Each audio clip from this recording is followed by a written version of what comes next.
বিসমিল্লাহির রহমানির রহিম। আসসালামু আলাইকুম, ওয়েলকাম টু মাই চ্যানেল ইতি কিচেন। বন্ধুরা, আজকে আপনাদেরকে দেখাবো মিষ্টি আলু শাক আর চিংড়ি মাছ দিয়ে কিভাবে রান্না করা হয়। চলুন বন্ধুরা, শুরু করা যাক। এখানে আমি কিছু পরিমাণ মিষ্টি আলু শাক নিয়েছি, সুন্দর করে কেটে ধুয়ে নিয়েছি। একটা কড়াই বসিয়ে দিয়েছি, দিয়ে দিলাম তেল। এখন দিয়ে দিব রসুন কুচি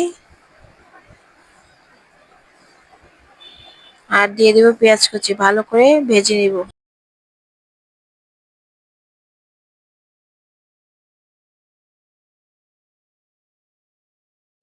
এখন দিয়ে দিব চিংড়ি মাছ, কেটে ধুয়ে রেখেছিলাম আগে থেকে।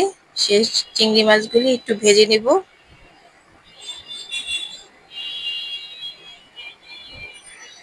এখন দিয়ে দিব বাটা মশলাগুলি। দিয়ে দিলাম জিরা বাটা, ধনিয়া বাটা আর আদা রসুন বাটা। ভালো করে মশলাটা একটু ভেজে নিব, যেন মশলাতে কাঁচা গন্ধ না আসে। বেশি করে কাঁচামরিচ কুচি দিয়ে দিলাম।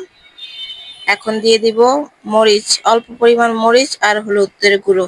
দিয়ে দিলাম পরিমাণ মতন লবণ। অল্প পরিমাণ পানি দিয়ে দিলাম। মশলাটাকে ভালো করে কষিয়ে নিতে হবে।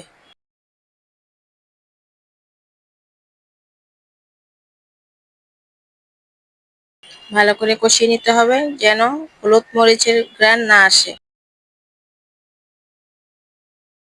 এখন দিয়ে দিব আলু শাকগুলি।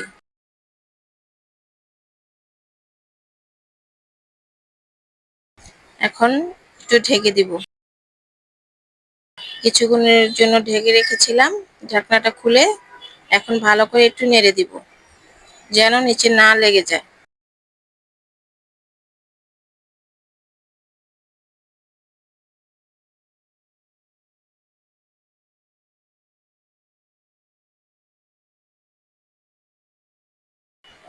এখন আবার ঢেকে দিব। কিছুক্ষণ পর ঢাকনা সরিয়ে আবার একটু নেড়ে দিচ্ছি। শাকে পানি উঠে গিয়েছে। পানি আর দিব না, কারণ পানি দিলে শাক খেতে ভালো লাগে না, তাই আর পানি দিব না।